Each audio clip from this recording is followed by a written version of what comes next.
Hey guys, Darth Vader here. JJ hasn't erased me from continuity yet, so I'm here to warn you about major The Last Jedi spoilers in this episode. It is summer 2018 and you've probably already seen Solo twice, so no need to worry about TLJ spoilers, but just thought there might be some grandmas and newborns out there listening who haven't seen Star Wars and are fans of this show. All the best, I guess. See you when we review Episode 9, Return of the Last Clone Jedi, whatever that one's gonna be called. See ya!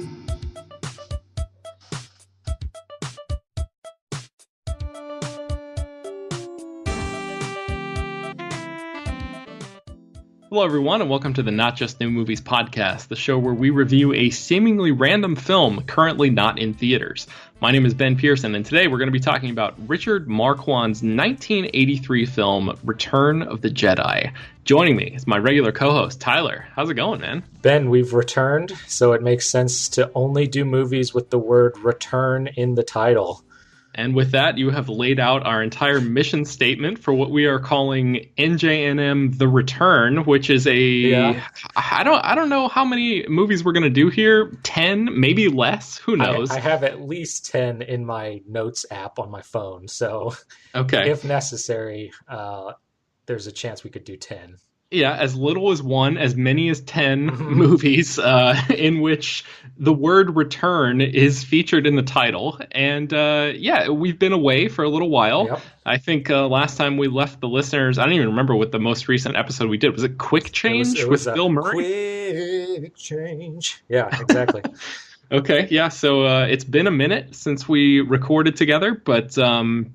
Ben, yeah, I started my internship at Netflix. I'm going back and re-editing House of Cards, where it's just the Robin Wright character, because I think excellent. Yeah, that's a better storyline, I think. Yeah, wow, that's great. Yeah, Mrs. Underwood forever. You're just gonna Photoshop pictures of like Christopher Plummer in over Spacey's face on the photos on the mantle and stuff in the background. Yeah, even though you never see that character. Right.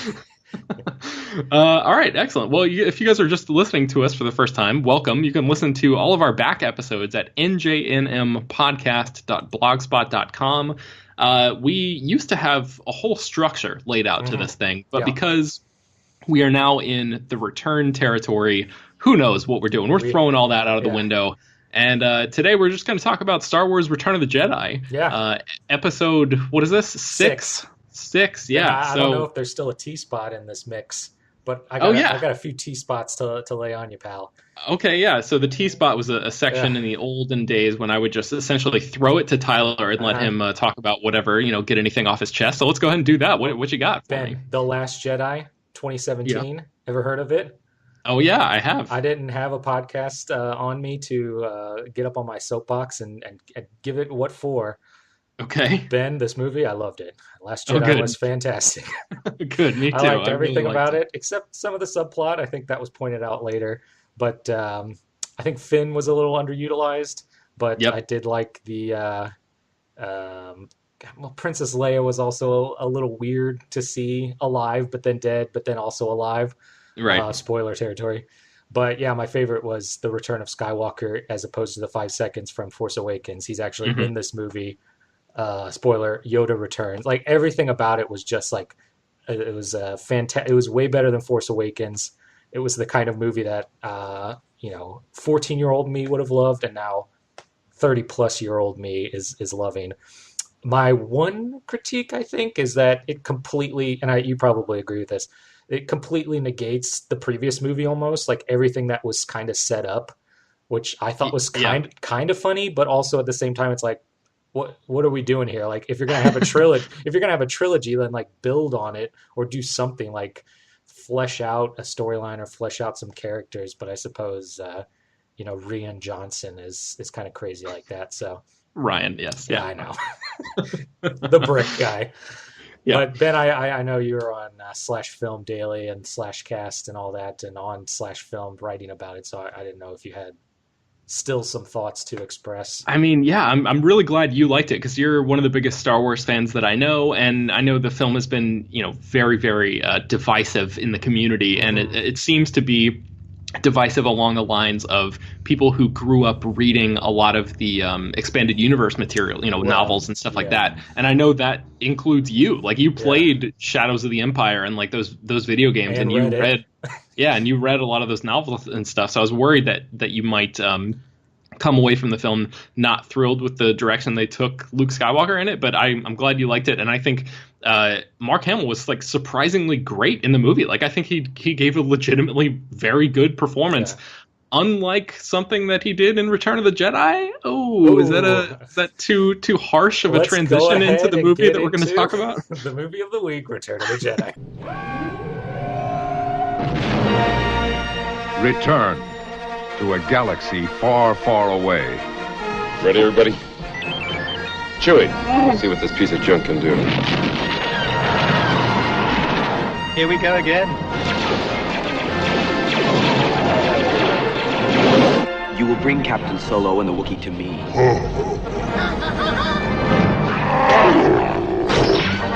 Return to heroic adventure.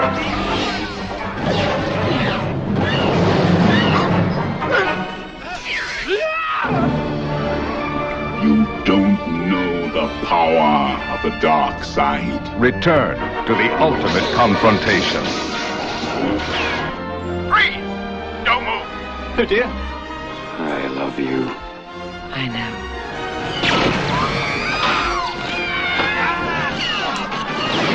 Return for the climactic chapter of the Star Wars saga. Exciting is hardly the word I would choose. But most of all, return for the fun of it. Return of the Jedi. So David Lynch and David Cronenberg were both attached to this movie before Richard Marquand came along. That would have been fantastic. Yeah, can you imagine a David Lynch directed Star Wars film? I'm still trying to get through the Dune novel, and I'm losing my mind. I have that novel sitting on a shelf. I bought it at a used bookstore. I'm ready to dive into it as soon as I. Oh, really? Just watch the movie. Okay, all right, fair enough. Nah, I'm just kidding. Read it. It's science fiction classic, whatever, blah, blah, blah.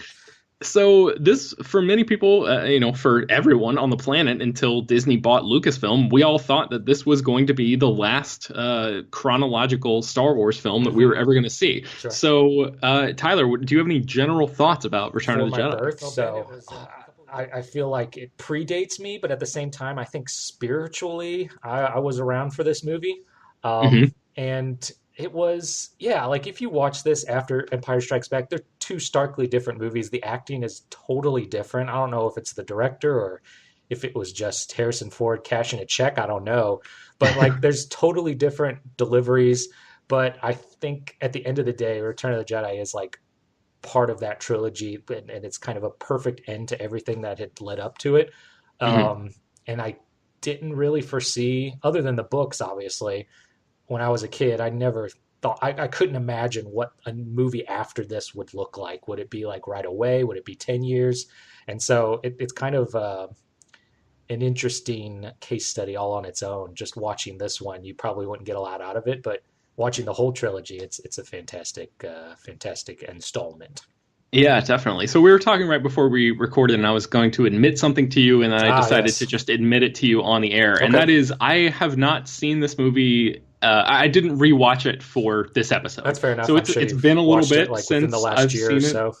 Yeah, I think I watched it maybe in the lead up to Force Awakens. So late 2015 was when I saw it. At this point, that's like almost 3 years ago. Okay. So it's a little longer ago than I would have liked it to be. But I will say in a recent article that I wrote at slashfilm.com, I was one of the questions posed. I don't even remember what the article was. It was about a month ago at this point. So one of the questions posed was, what is the most fun Star Wars movie? And through a process of elimination, I think I came to the opinion that Return of the Jedi is the most fun Star Wars movie. It's not necessarily the movie that best encapsulates everything about Star Wars. It's not maybe even the best Star Wars movie, but I think it might be the most fun. I think because planets are obliterated in some of the other ones. That sort of,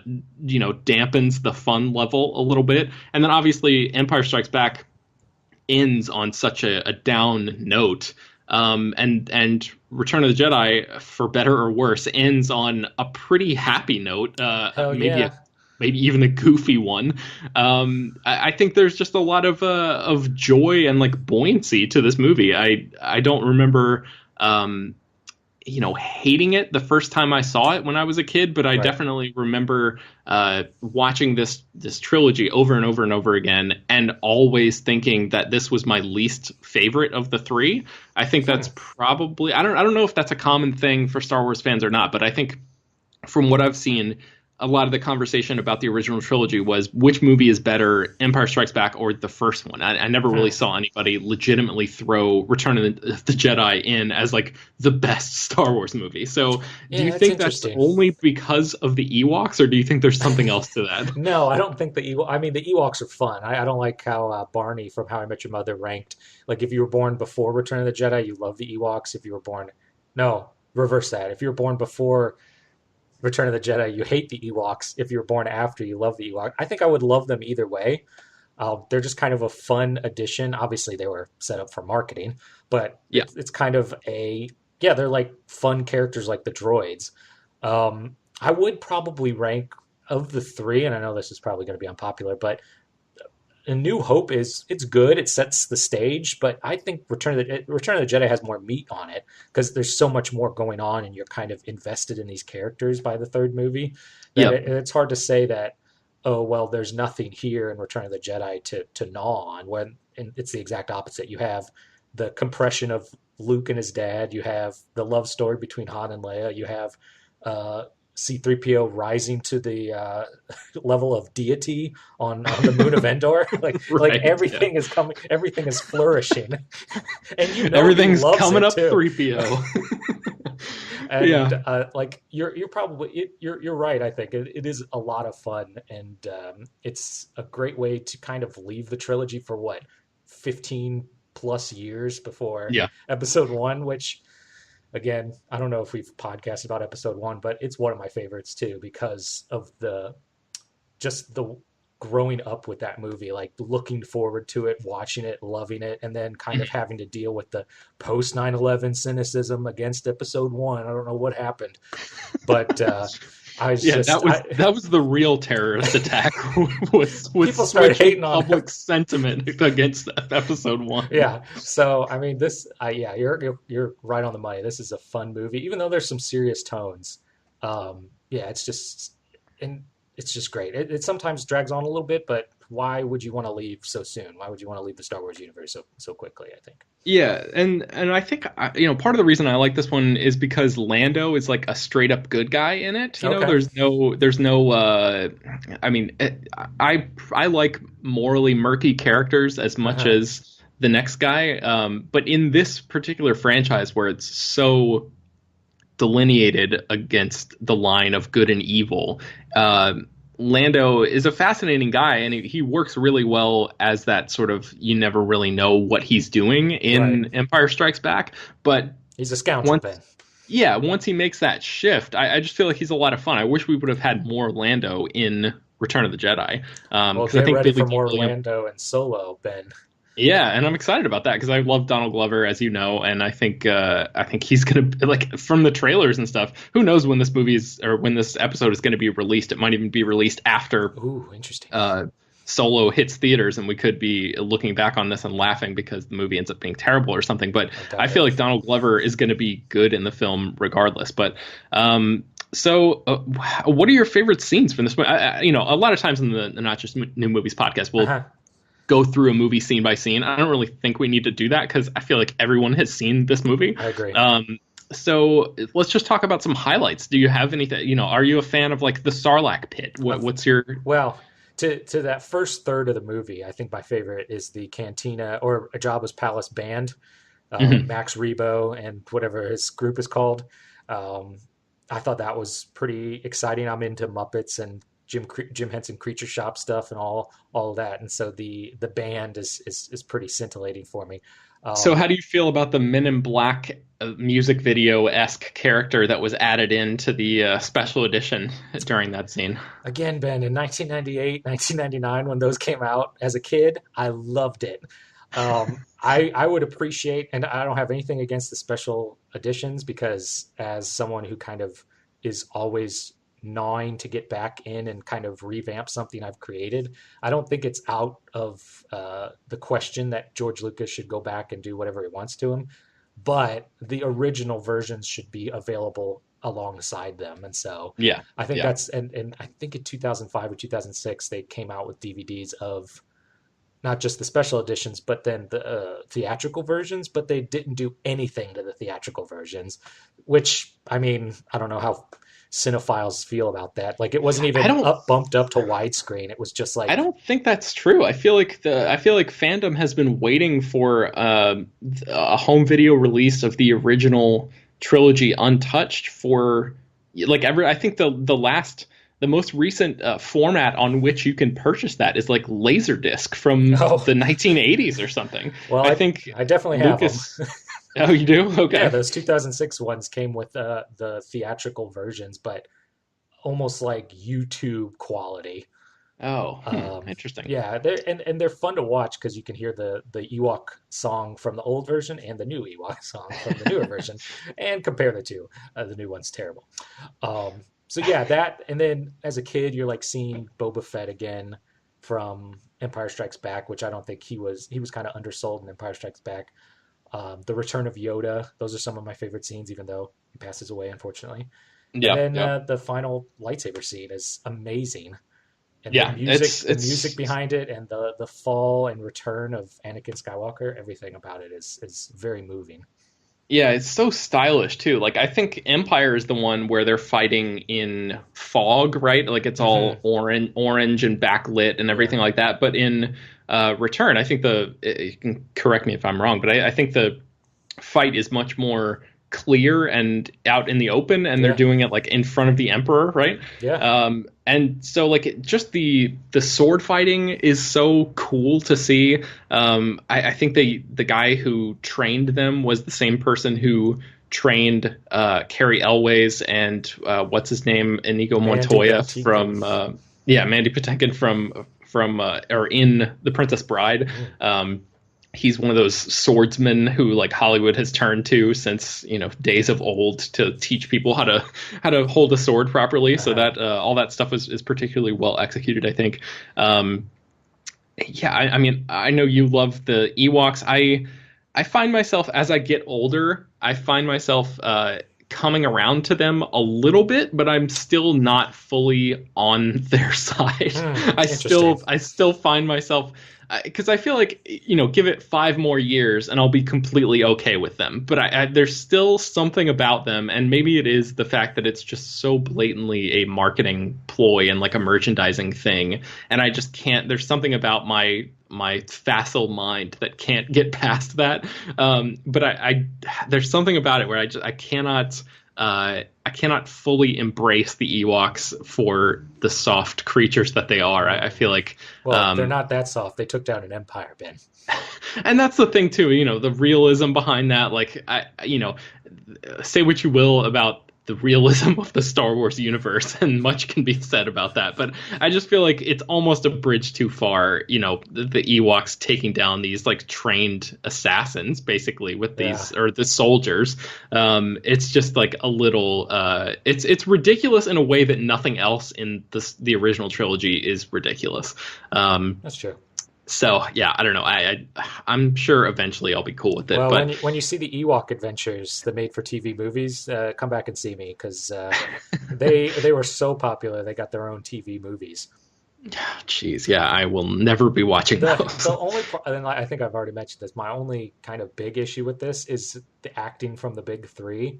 Yeah. You already mentioned Hamill's, but Carrie Fisher's was a little flat. Obviously, Harrison Ford's is a little flat. He wanted the character to die. So it was just very starkly different. So that's why I always argue that Irvin Kershner, rest in peace, would be the only good director to return to the Star Wars universe. but that's kind of evidence as to how great he was. Is Empire Strikes Back, the acting is superb. It really, pulls at your heartstrings. And then Return of the Jedi, it's like, yeah, you're like, Han Solo's a little jealous that Leia might be into Luke, but then he's like, okay, whatever, sheepish grin. Yeah. Yeah, it definitely seemed like all the actors were more into the story in Empire than they were in Return, and it sort of feels like, I don't know what to attribute that to. The director probably, because they have a lot of control over performance and can sort of point people in the right direction and shape the movie that way. But yeah, I mean, I feel like there's so much about this that's just it's hard to rag on it too much because it's so classic, that, I mean, that's the thing that Lucas did so well in this entire trilogy, and it's been said a million times, but just the idea of updating all of these classic tropes from samurai movies and all of that kind of stuff, and blending, the Flash Gordon influences and all of that into this thing that feels that it feels like it's an homage to movies of an era long past, but it also felt incredibly modern and timeless at the same time. It's a weird kind of alchemy that Lucas was able to strike from a writing perspective with these films, and yeah, I mean, I think there's just something stood the test of time, Ben. And that's what you want from a movie. Totally. It wasn't like a self-referential, Smash Mouth music at the credits kind of movie, right? Where it's like, well, this movie's only going to be relevant for this 3 months that it's in the theaters, and then everything about it is going to be dated. Though, to be fair, I'm sure someone has edited Smash Mouth over the final party scene. I guarantee that's on YouTube somewhere. Yeah. Well, all I know is I went on eBay and I found all the Burger King glasses from 1977, 1980, and 1983, so I could complete my trilogy Burger King glass collection. Nice. And I think you have 2 out of the 12. Yeah, I think you're right. In your collection, so suck it. All right. Well, I think that's pretty much going to bring us to the end of this conversation, unless you have anything else to say about Return of the Jedi, Tyler. I don't even have to tell people to go watch it. It's just like, if you haven't seen this, you're clearly not into Star Wars, and that's okay. But I mean, I guess I would have a better discussion with people that don't like it. But then it's like, well, it's personal preference, I guess, so I'm not really going to waste my time. and also, you would have a better discussion with somebody who admittedly had seen the movie right before recording an episode. So I feel like I'm doing this film a little bit of a disservice, and I apologize to all the diehard Star Wars fans out there. But I do think, the one other thing that I do remember from my most recent rewatch of this is that I don't think a lot of the humor lands in the way that they wanted it to land. Yeah. It felt like the humor was the weakest in this movie than in any of the other entries in the original trilogy. Do you agree with that? I mean, yeah, the acting, the poorer acting is probably attributed to that. But I mean, there isn't too much room for like wink at the camera kind of jokes. But yeah, Han Solo kind of tries to make he flubs a few of those lines. Especially when when they're talking to Lando and he's about to hand over the Falcon, and Lando's like, listen, I'll take care of her. And he's like, are you sure? And he's like, believe me, or whatever. And then it's just kind of like, all right, I guess that makes sense. And then, there's a lot of like chatting, because especially the last act, I guess, that's when I think it tends to drag on a little bit, is it flips back and forth between basically 3 different plots. There's Lando in the Falcon, them down in Ewok Wars, and then Luke at the Death Star. And it's like, you really only want to know about the one scene, but they keep just splicing it up, kind of like what they did with Last Jedi, where they kept splicing between the interesting stuff, this kind of okay subplot, and you kind of miss out on the drama between Luke and Darth Vader. So if they had kind of shortened the other bits and just kind of interrupted every once in a while, I think it would have probably been a little better. But yeah, I would have to go back and see where that sort of cross-cutting to build to the climax really began. But and I'm not ready to attribute that to to Return of the Jedi as being like the movie that started it all, right? Because it very well could have been, you know, something way earlier than that. But it does feel very modern in that way. Like a lot of Christopher Nolan's movies, you know, Dark Knight and Inception particularly, have that same editing style where it's, you know, it's all building and then the climax is just cross-cutting between multiple subplots all at the same time, and you're like, damn it, I really want to know what's going on in this one thing, but then they have to sort of cycle through the rotunda again until you get back to it. So it does feel very modern in that way. But yeah, I think that's pretty much going to bring us to the end of this conversation. So we used to pull out the old Not Just Pneumatic movie tube to let us know what movie we're going to be doing, and it was a random movie. I don't really think we're doing that this time because we know that the movie has to have Return in the title. So the Not Just Pneumatic movie tube is incapable of taking such direction and that sort of specificity. So